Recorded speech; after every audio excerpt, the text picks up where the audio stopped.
Annyeong guys! For today's recipe, gagawa tayo ng air fried pork liempo.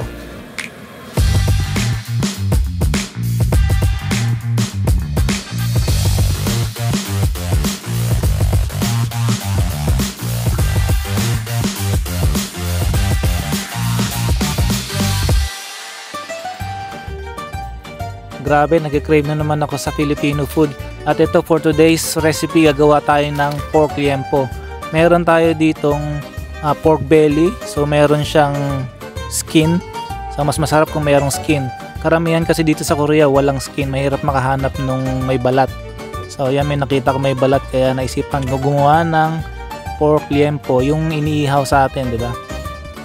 So panoorin nyo hanggang dulo mga guys, para makita nyo kung ano yung mga ilalagay ko na kakaiba sa paggawa ng pag-marinate ng pork liempo na normal lang na toyo at ketchup, 'di ba, sa Pilipinas. So tingnan niyo yung mga ilalagay ko. So kailangan natin dito ng Coca-Cola, ayan. So meron tayong Coca-Cola dito. Kung wala kayong Coca-Cola, pwede rin kayo maglagay ng kahit anong soda or Sprite, ganon. Pero mas masarap kung Coca-Cola. And then maglagay din tayo ng 4 tablespoon ng tomato ketchup. And then maglalagay din ako ng 4 tablespoon ng soy sauce. So kung gaano karami yung ketchup, ganoon din karami yung soy sauce.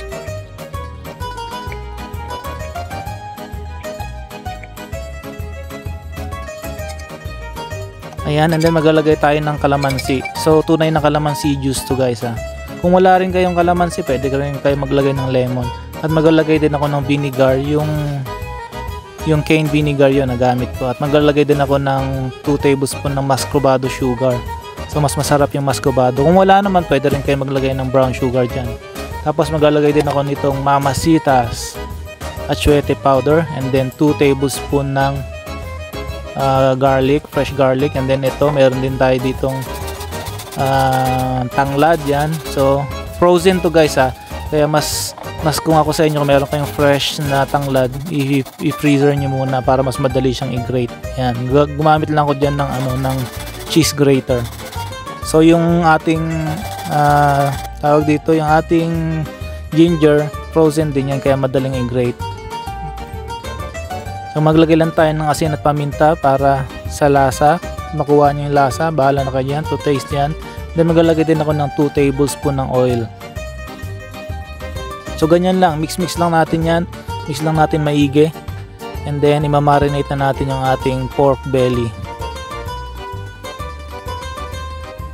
Ayan, mas maganda guys kung overnight ha, pwedeng overnight, 2 days, 3 days, ganon, para mas pasok na pasok yung lasa. Takpan lang natin yan at ilagay natin sa ref.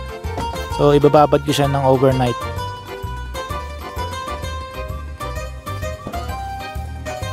Yun, kinabukasan ready na yung ating minarinate. Ang sarap na nito guys, pasok na yung lasa dyan. So kami dito sa abroad, wala naman kami karamihang mga grill dito sa labas eh. Wala dito sa Korea, wala kami mga backyard dito para i-grill to. So ang marami dito, air fryer. So yung air fryer na nabili ko, kagandahan nito guys, meron siyang rotisserie. Yan, yung iikot-ikot. Kung wala naman kayong ganito, yung air fryer nyo walang ganyan, pwede lang din sa pan. Lagyan nyo lang siya ng grill o yung screen, ipatong nyo lang siya doon. So yan, lalagay na natin yan dyan. Yan, yung kagandahan nito, pwede rin akong gumawa dito ng manok. Yan, ang ganda ng air fryer na to. I-link ko sa description below kung gusto niyo, yung mga taga Korea. Meron nabibili nito sa Kupang.